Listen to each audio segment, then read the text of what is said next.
Hi everybody, Joe here from SHUTTERSPEAK Photography. Very nice to see your smiling faces again here on YouTube. Thanks for stopping by. So today I'd like to talk to you about all the breaking news on the new upcoming Luminar Ai. We have some screenshots, although they're not finalized yet. It's pretty close to what the final product is going to look like. And I got a lot of details about what the product is and what it's not. And the one thing that I think Adobe is going to wish that they had thought of first. So before we dive right in, I'd like to take just a moment to say thank you. Thanks for being here. And if anything in this video helps you out, please help me out by hitting subscribe and ring the bell so you get notified of future updates to this channel when they come out. And that's something that you can do to help me if I've helped you, and best of all, it's free. So let's get started. Right here I have a press release from Luminar, from Skylum, and some of the things that they talk about in this new product are portraits, body and face to gently sculpt and refine a portrait. Again, this is going to be using AI. They have a feature in there called Iris AI, which is going to create eyes that are rich and expressive. So again, we only have screenshots. I don't have a beta or anything like that yet. It's not available, so we're going to just have to take Skylum a little bit on their word, but I do have a lot of screenshots to show you. And when we do get a beta, of course, we'll give you the full scoop on that. But landscape photography, details including atmosphere and sky enhancer, sky AI, golden hour and sunray effects, structure. Some of the other things they talk about are getting the perfect composition with composition AI, whereas the AI will suggest a crop for you based on machine learning that's been done using thousands of photographs done by professional photographers to get an idea of how a professional photographer would crop a particular photo. And of course, accent AI, photo with perfect exposure and color. So that's the press release. Okay, and let me give you a little bit of the takeaway from their last briefing. So one of the things that Skylum really wants you to know is that Luminar AI is not an Adobe Lightroom replacement. It's not a file management system. If you're looking for a product that's a subscription-free version of Lightroom, this isn't it. Okay, so that's one thing that you have to understand right up front. It's not a super cheap version of Lightroom. Okay, and it is a very reasonably priced product. So there's that. This is not Luminar 5. Okay, and the reason why it's not Luminar 5 is because it's a fully rebuilt product, a rebuild of the engine from the ground up. I talked about this last time around.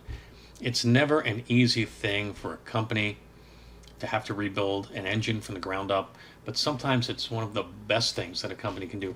A lot of software companies aren't willing to do it because they're not willing to scrap their old user base and force them into something new because they're afraid they're going to lose subscribers. And sometimes we suffer for that because we suffer through a loss of innovation.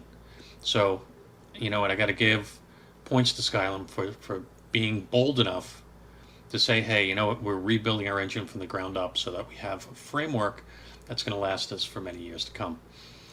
Okay, so that being said, you know what, I'm just going to touch base on one of the reasons why.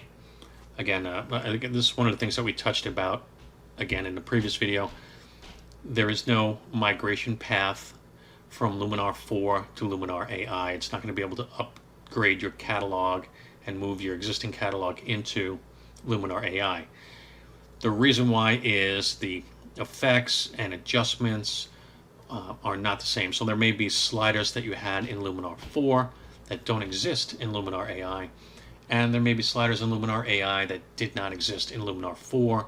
So there's just no way to translate and carry over the edits that you did in 4 into AI. It's just not going to look the same. So that's why that sacrifice is being made there. You can still point Luminar AI at your file catalog, but you're just not going to have the edits. And you'll still have Luminar 4. It's not going to install over it. So you're still going to have your Luminar 4 product. You can continue to use it for the next year. They're going to continue to update it for a year, and you'll have all the edits that you did there. One of the other things that Luminar AI does not do, and again, it's something that Luminar 4 didn't do, like you can't make a virtual copy. If you wanted to make multiple copies of the same image and process them in different ways, you can make duplicates of the image, but there's no such thing as a virtual copy. Again, it's not a file management, it's not a Lightroom replacement without the subscription. So there's that. So Skylum tells us 74% of editing time is spent on repetitive tasks. So if that's true, that means only 26% of the time is spent on actual creativity.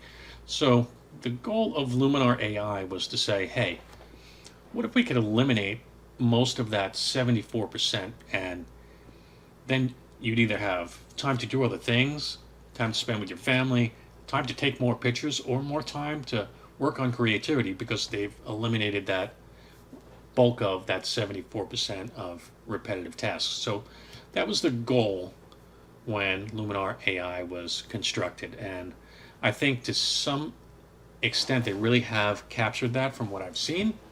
And I'm going to touch base on one feature, again, that I mentioned in the beginning, that I'm going to guarantee you that Adobe is going to wish that they thought of first, because it really takes a lot of that repetitive task work and eliminates it through some very clever use of AI. Now we know Skylum came out with sky replacement in Luminar 4, and it was a big thing. And if you haven't been following, the upcoming version of Photoshop will have sky replacement built in. So, hey, listen, Adobe has seen what Skylum's done and said, hey, you know what? Wow, that's a very popular feature. We're going to build this into Photoshop. And I think that this thing that I'm going to talk about in a little bit, it's going to happen the same way. So, the goal is to remove the need to mask, okay? But you can if you want to. So again, sky replacement, you don't need to mask out the sky. If you're working on a portrait, you're not going to need to mask out the face, etc. The AI should figure it all out for you, so you shouldn't have to do masking. But if you did want to, you can. And if you wanted to refine what the AI's done, you still have that ability. So it's kind of the best of both worlds, but the goal is for you not to have to in the first place. Okay? The software uses 3D depth mapping. So for example, if you were looking at a landscape, it can 3D depth map the landscape. So things that are further away in the image, deeper in the image, will appear further away. So if you want to apply bokeh, it will intelligently know what's far away and what's close. You don't have to do depth mapping. If you wanted to add atmospheric effects, they're going to be softer in front and they're going to be heavier in the back, the way they normally would, because let's say there was fog. The further away you look into the fog, the harder it is to see things that are in the background, because you're looking through layer and layer and layer of fog. But things that are closer up in fog are a little bit easier to see than things that are further away, and the 3D mapping does take that into account. It also works on the face as well. So that's interesting. It's been built from the ground up to be fast. Okay, as of right now, there are some limits on the amount of effects that you can place on an image and adjustments. I believe the adjustment brush is limited to 10 different types of adjustment per image to keep the product working at its fastest capacity. Now, again, that's subject to change. There isn't a final version out yet, so don't get all crazy about that, because that may never even make it into the final product, but that is something that they're talking about now. And of course, the price is very reasonable. I think it's $74 now. I think that first subscription deal, the first, I think, 30,000 is up. So again, we talked about atmospheric effects and how that's intelligent. Portrait AI, the AI is going to recognize a portrait automatically, and it's going to soften the skin the right way. It's going to sharpen parts of an image that you want sharpened and not sharpen other things that you wouldn't intelligently. So, you know, a little bit of sharpening maybe on the hair and the eyebrows, but and in the eyes, but not on the skin where you wouldn't want it, because you generally want to soften the skin and remove defects. So again, a time saver. Sliders are still there, but they're not necessarily the same sliders that were in Luminar 4. So you're going to have some new sliders. You're going to have some old sliders that are combined and renamed into new things, and there are going to be some sliders that you used to have that are completely gone. Okay, so that's why really, again, that upgrade, it just doesn't work. Okay, using the AI is going to learn what you like, and it's going to try to give you suggestions based on the things that it thinks you're going to like first. And you'll still have all the other suggestions, but again, it's a learning AI, so it's going to try to adapt to you and give you the things that you like. Now here's the thing that I really like, and again, this is the takeaway from this that I think Adobe's going to look at and say, damn, wish we had thought of this first.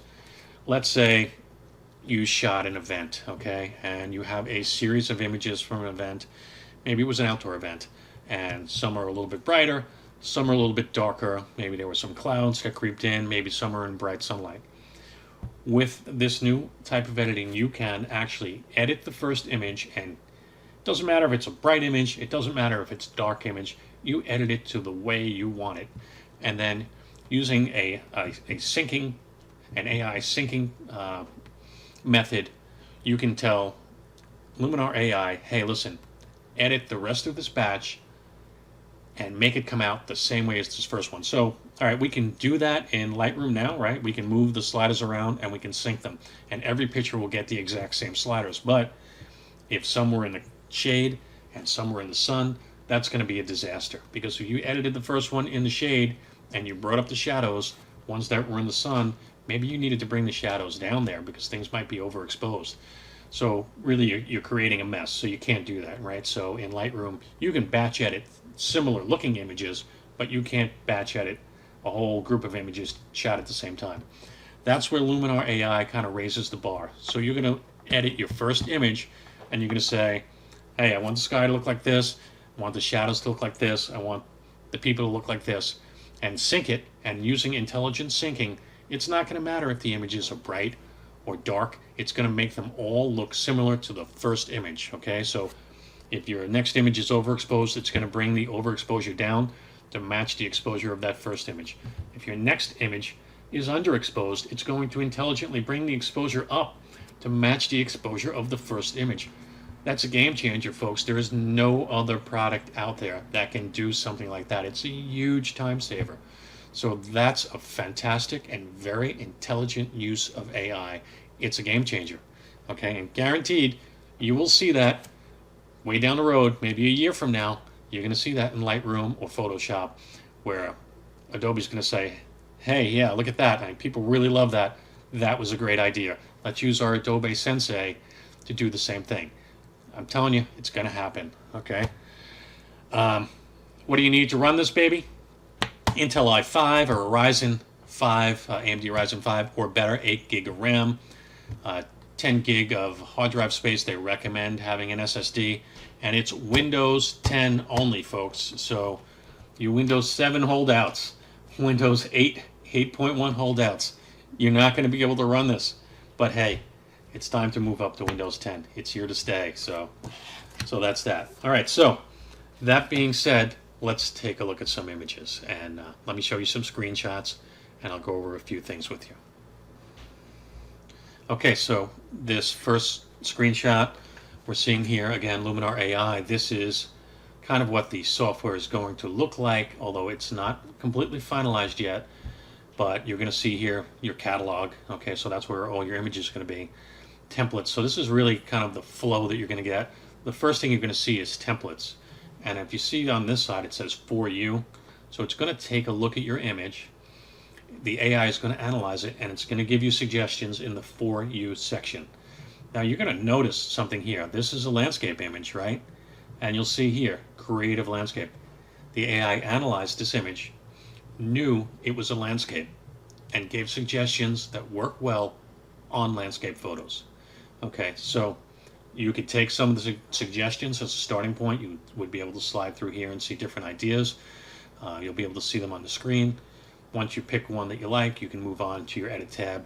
You can still adjust all your sliders the way you want it to, or you could skip this template section and go straight to the editing, but that's really not taking advantage of the AI, okay? So really what they want you to do is pick a suggestion as a starting point, move on to edit, pick your details and tweak your sliders to the place where you want this image to be, and then move on to your next image. Okay, so that's what we're looking at there. So again, here, next image, okay, you'll see Luminar AI has correctly identified this image as a portrait. Okay, and we're on the Edit tab, and you can see here, Skin AI in effect. Not a lot of sliders. I'm thinking we can move up and down the amount of AI that's being applied to the skin, shine removal, whether or not we want the AI to remove defects. They're telling us that the AI has been trained to produce a very lifelike skin, okay, without removing so much of it that you look like you've been airbrushed as a high fashion model in some ridiculous magazine. Okay, so you're still getting a very realistic look here, and that's what they're shooting for. Down here you can still see your tabs, your editing tabs, where you still have your Pro and you know, your creativity and your lighting. Okay, down here you have body AI, if this was a full body picture, structure and color. So this is kind of what you're going to expect to see in the editing tab. And again here, let's take a look at this. We have a portrait, and again AI identifies it as a portrait, and it's giving you a bunch of film looks in case that's something that you wanted. Okay, so you could pick you know, this type of film look, and then you have a few options here: black and white, experimental with maybe some light leaks, okay, elegance, effortless portraiture. Why can't I not say that right now? Okay, so that's again how the AI is correctly identifying what type of image this is and giving you targeted suggestions.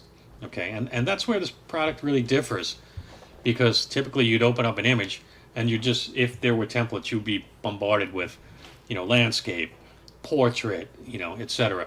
And you would have to pick the correct type of template to go with your image. So the first step has been eliminated by the AI. It's immediately identifying what type of picture you are, delivering you suggestions based on that.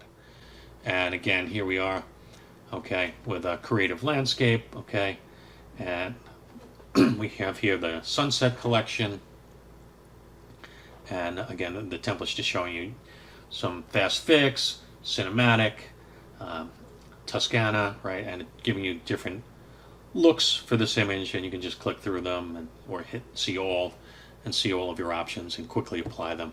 Then you would move on to your editing tab. Okay, here we are again in the edit tab. We have we're on the essentials tab right here, and we have enhancer AI, color AI. This is obviously the sky AI, and again, there's not a lot of sliders here, okay, but you know, this is AI at work. Okay, so I guess a lot of the detail is going to be and the power of this is going to be behind the AI. If you're a sliders guy and you like a ton of sliders, again, this isn't a finished product, so we may see a lot more, but you may not have as many sliders if you're a real sliders guy and like to play around with you know, tons of different options. But again, not the final product, so we don't really know what we're going to see there.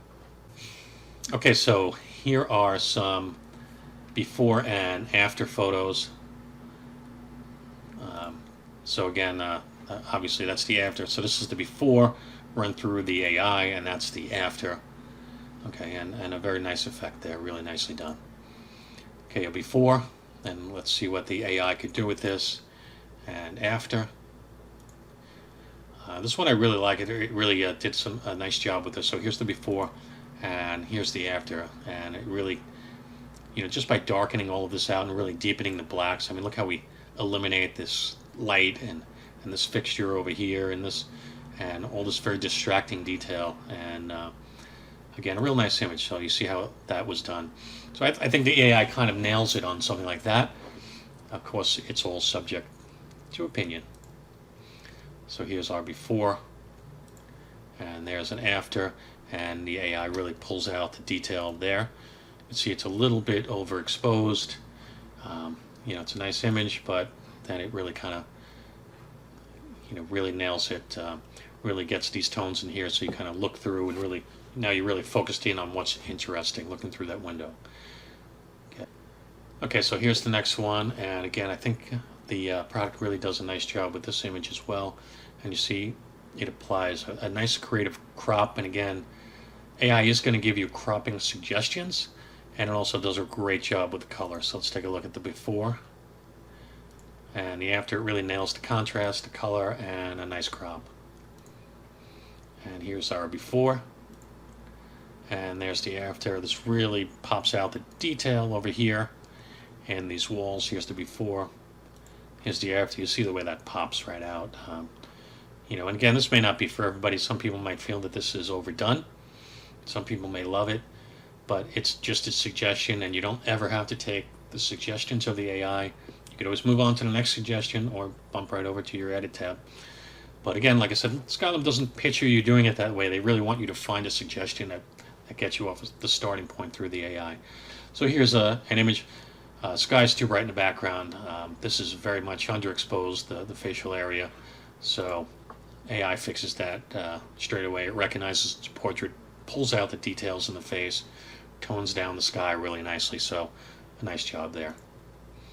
Here another portrait, and some sharpening, and a nice job of converting that to black and white. You can see it's a little bit soft, and you see this, some facial corrections. It looks like a little bit of usage maybe of the body AI there.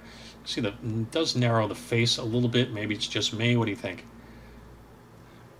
I think the face does get a little bit narrowed in there, but I think it does a nice job. It's a nice black and white. Again, another similar problem with the underexposed face here. And again, AI really recognizes it and does a real nice job with that.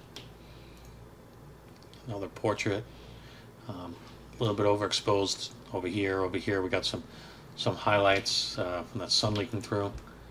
And the AI throws a bunch of light leaks in here and kind of makes it a little bit more of a playful, colorful image. And yeah, interesting choice. Here's another portrait.